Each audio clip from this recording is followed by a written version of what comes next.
Bine ați venit pe canalul meu. Astăzi vom discuta despre noțiunea de frumos în fotografie. La un curs am fost întrebat odată de o persoană ce este frumosul în fotografie, de unde știm că o fotografie este frumoasă, cine stabilește aceasta.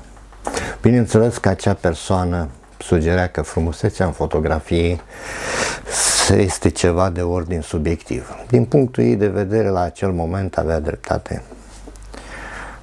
Totuși, așa cum am spus mai înainte și în alte clipuri, regulile de compoziție în fotografie nu au fost inventate de fotografi, ci au fost preluate din pictură. Aceleași reguli cu mici adaptări inerente tehnice actuale se folosesc și în cinematografie și mai ales în televiziune. Revenind la pictură, nu putem să nu ne dăm seama că anumite picturi au devenit celebre, foarte cunoscute și apreciate chiar și după sute de ani de la data când au fost ele realizate.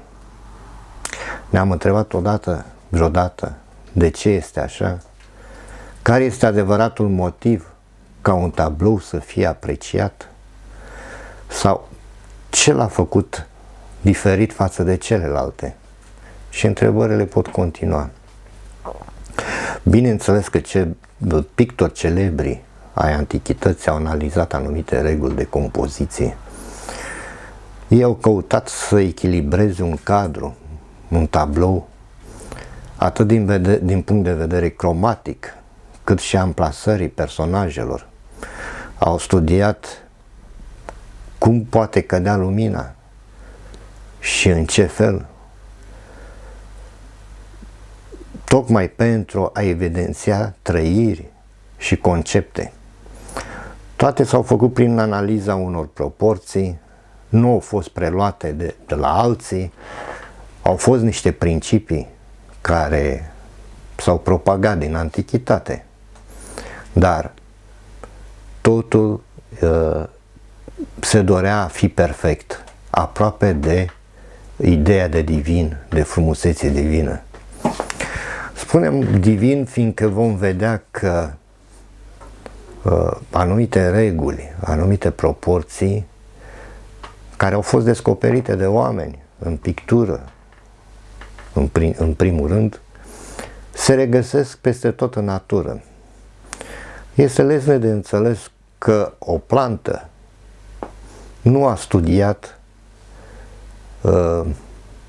modul optim de a crește.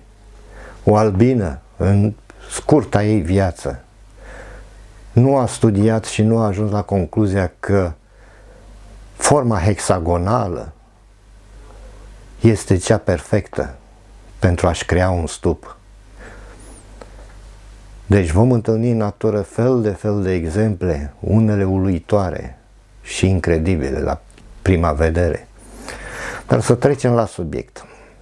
Nu putem începe discuția despre frumos fără să amintim de Fibonacci, de secțiunea de aur și de cum se regăsesc acestea în natură. Dar înainte de acestea trebuie să începem cu Leonardo da Vinci. Toată lumea a auzit de Leonardo da Vinci. Acesta, plecând de la o lucrare a arhitectului Vitruviu, în care se desena proporțiile corpului uman, realizează în 1490 celebra lucrare, de fapt o schiță, numită Omul Vitruvian. Este foarte cunoscută în istorie și au fost foarte multe adaptări după aceasta. Leonardo da Vinci preia această teorie, o dezvoltă prin această schiță și totodată dă și explicațiile de rigoare, fiind un exemplu clar în care matematica este prezentă în artă, mai ales în perioada Renașterii, precum și asocierea corpului uman cu natura. Un alt personaj celebru numit Leonardo Fibonacci. Este cunoscut și numele de Leonardo din Pisa, deoarece s-a născut în Pisa, sau simplu Fibonacci. El a fost un matematician italian născut în secolul al XII-lea și a fost considerat drept cel mai talentat matematician din Occidentul Evului Mediu. El a rămas cunoscut umanității datorită unui șir de nume care îi poartă numele, și anume șirul lui Fibonacci. După cum vedem, șirul lui Fibonacci este un șir de numere naturale în care fiecare termen este egal cu suma celor doi precedenți. Se pleacă de la 0, apoi urmează 1, 0 plus 1 e 1, 1 plus 2, 1 plus 1 este 2, 2 plus 3 este 5, 5 plus 8, 13 și așa mai departe. Cu cât numerele sunt mai mari, cu atât raportul dintre un număr și cel dinaintea lui se apropie de valoarea 1,618. Este bine să ținem minte acest număr. Este deoarece a fost folosit în mare parte, pe scară mare, în pictura Renașterii. O altă noțiune pe care trebuie să o știm este secțiunea de aur, numită raportul de aur sau numărul de aur, ori proporția divină. Și este notat cu litera grecească Fi. Numărul Fi a fost cunoscut din antichitate, dar cel care i-a dat numele de secțiunea de aur a fost un american la începutul secolului 20 numit Mark Barr, și numărul Fi a provenit din limba greacă, fiind prima literă a numelui sculptorului Fidias, care a trăit în secolul 5 înainte de Hristos. Acest Fi este egal cu 1,618. Cu alte cuvinte, dacă avem o dreaptă formată din două segmente, cum vedem A și B, și dacă A plus B supra A este egal cu A supra B, atunci segmentul A plus B a fost împărțit într-o secțiune de aur cu simbolul Fi. Așa cum spuneam, proporții de aur și aplicații ale șirului Fibonacci se găsesc în natură cam peste tot. În primul rând, interesul botanicilor a fost trezit de regularitatea observată la frunze, la tulpina unor plante. Când frunzele nu sunt așezate în pereche simetric, putem numi că există o grupare în spirală. La aceste grupări, frunzele, crengile, un rol important îl au tocmai această serie Fibonacci.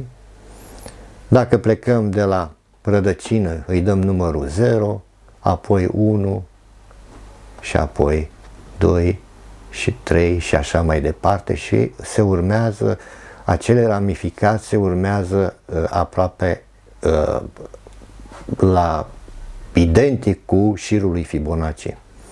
Conul de brad este un alt exemplu în care acele elemente sunt aplasate în spirală și urmează șirul lui Fibonacci.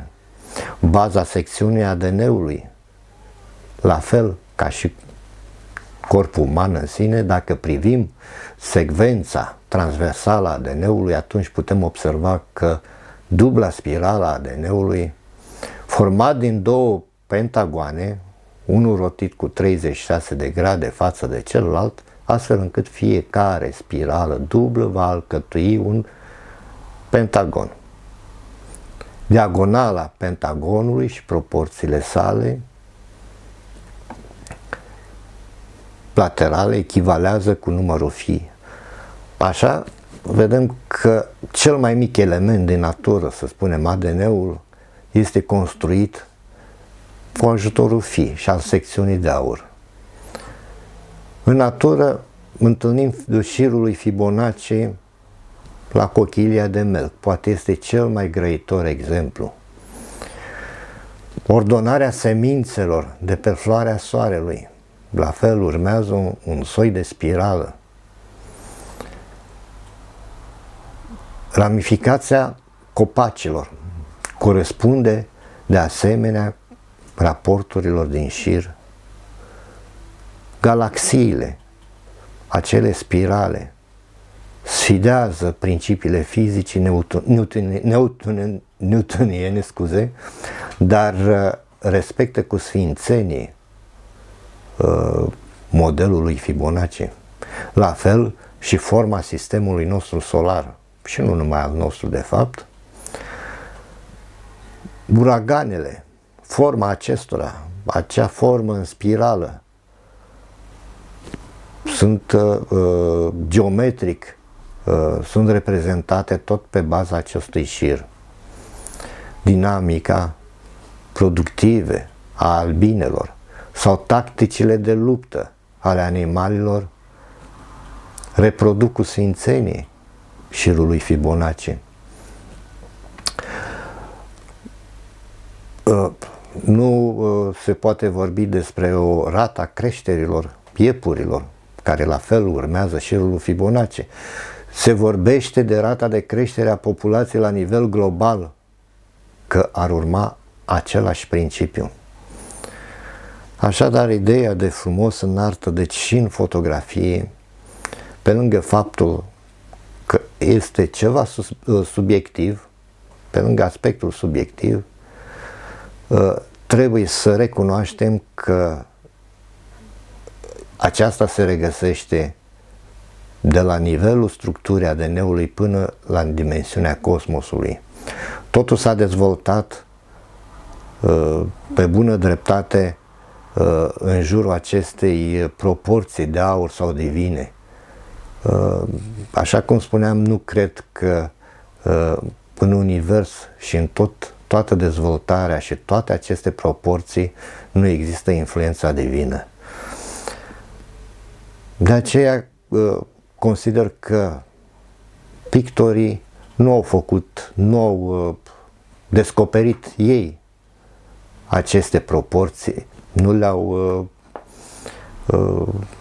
nu au ajuns la concluzia prin calcule, ci doar au fost preluate și au fost adaptate. Deci au apărut, au văzut că există așa ceva, au experimentat și au folosit aceste reguli. Au văzut că este bine și atunci le-au dezvoltat. Ca o consecință logică la pictură, la regulile din pictură, au fost preluate aceste reguli și în fotografie, deoarece trebuie să știm că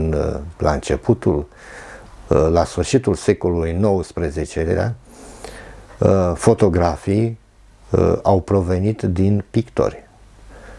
Deci au fost pictorii care o parte au dat faliment odată cu apariția fotografiei și s-au reprofilat în fotografi și bineînțeles că au preluat tehnica și compoziția pentru a fi folosită în fotografie.